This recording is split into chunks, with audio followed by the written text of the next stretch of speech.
Thank you, Tony. As Tony mentioned previously, the government of Guam has improved its financial performance in recent years. For 2 years in a row now, we have received clean audit opinions for the government of Guam-wide financial statements and the general fund. Our performance in the last few years has demonstrated that we are good, responsible stewards of public funds, a necessary ingredient for economic development. The chart on this page depicts the makeup of general fund revenues as well as year-over-year revenue sources for fiscal year 2007 and 2008.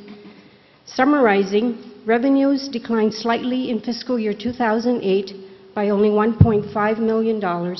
However, actual revenues exceeded budget by approximately 4%. Total fiscal year 2008 revenues exceeded expenditures by approximately $59 million, and the government reduced the cumulative deficit in 2008 by 20% to $415.5 million. This was on top of a $22 million reduction in fiscal year 2007. The next graph, shows that our expenditures have been somewhat stable the last couple of years. The government's improved financial performance is a result of not only positive revenue trends, but also increasing expenditure control. Despite ongoing pressures for additional government services, fiscal year 2008 expenditures increased by only 7.7% compared to the previous year, and actual expenditures were lower than budget by $4.8 million. For fiscal year 2009, preliminary numbers indicate another year of actual revenues close or within budget, actually within budget. While actual numbers are yet available, it is expected to mirror fiscal year 2008. Financial update 09. Fiscal year 2009 to date shows continued favorable trends in revenues, spending controls, and financial plan performance. Fiscal year actual revenues were 1% below 2008 actual revenues. Fiscal year 2009 preliminary actual expenditures were 98% of budgeted expenditures, and the government expects to end the year within budget. Expenditure limits and added executive branch controls remain in place and are being adhered to. The government projects that the fiscal year 2009 expenditures deficit will be reduced to approximately half of the prior year's $415 million accumulated deficit. And updated fund balance and deficit projections indicate that the government may eliminate the cumulative deficit in the next 5 years. With that, I'd like to call on Ms. Bertha Doitnitz, Director of the Bureau of Budget.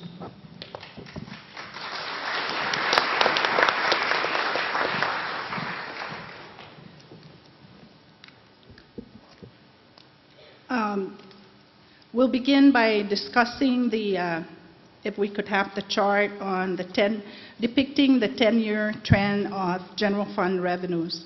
As you can see, general fund revenues have now reached pre-9/11 levels after a tumultuous decade, which saw the Asian economic crisis in the late 90s, SARS and the attack on America in 2001, the Bush tax cuts of 2003 and 4, and several natural disasters in between.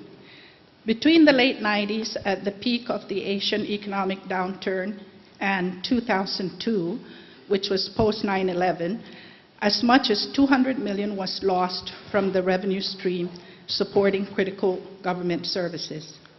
In the recovery mode, several policy initiatives were adopted in 2007 to include increases in various department fees and charges. These and pre-military buildup construction activities resulted in the recovery of precious lost revenues to the tune of $60 million in 2007 alone. Assisting in our cash flow challenge, some $70 million in temporary reprieve was pumped into the economy in 2004 and 5 through a 2% adjustment in business privilege tax. Along the way to reviving an economy torn, the government stemmed further erosion of its revenue base through improved tax collections, implementation of tax amnesties, and demanding federal reimbursements for tax policies that are detrimental to Guam, one of which is the Bush Jobs Relief Act of 2003. All this while we embarked on a parallel path to better manage our resources, and with strict spending policies, we still managed to close both the structural and the deficit gap. In the next slide, this depicts a summary of the general fund deficit over the last 5 years.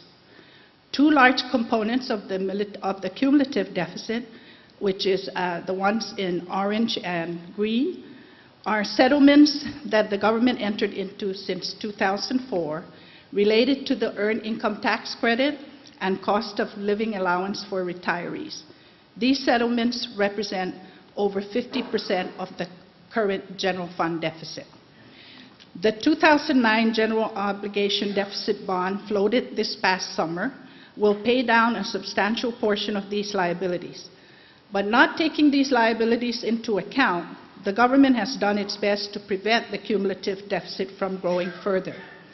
More recently, Guam recorded a deficit reduction of 14 million, in fiscal year 07, 86 million in 2008, and expects to cut the current balance of 415 million in 2009. Most of these were achieved through Guam's improved credit ratings and its subsequent string of successes in the bond market. In fiscal year 2008 and 9, the government secured 3 bond financings which paid down some 260 million of these deficit items, to include COLA, EITC, tax refunds, and retirement liabilities. In the next slide, the Governor of Guam committed to achieving structural balance and deficit reduction during his term. The administration's deficit elimination plan included 4 components: expenditure control, revenue enhancement, deficit financing, and economic stimulus. As mentioned earlier, revenue enhancements included several tax initiatives, increases in department fees, aggressive collections, and tax amnesties. Bond financing was also recently secured, which will reduce a substantial portion of the current deficit. The fiscal year 2009 budget provided more authority for expenditure controls across the government. Using this as a tool and facing declining visitor arrivals amidst other global economic challenges, budget reserves were imposed and strict austerity measures were implemented. This self-imposed discipline means closing fiscal year 09 again within budget and assures the 3rd consecutive year of substantial deficit reduction. Lastly, the economy is primed for growth. We are embarked on a systematic approach to secure the long-term benefits of the military economy and the diversification of our tourism industry. In the next slide, the fiscal year 2009 budget helped to solidify fiscal controls as a policy for the future. The reinstated allotment control over the Department of Education secured executive control over 80% of the general fund expenditures, previously at only 40 or just over 40%. The executive branch 95% spending cap has resulted in 2 consecutive years of surplus. By law, beginning 2010, a 98% spending limit is imposed until the general fund deficit is eliminated. This guarantees a minimum of 12 million in deficit reduction annually, and over and above the mandated spending cap in 2010, the executive branch also imposed reserves of 3% of approved or budgeted levels. The 2010 Budget Act further strengthened spending controls by adopting a line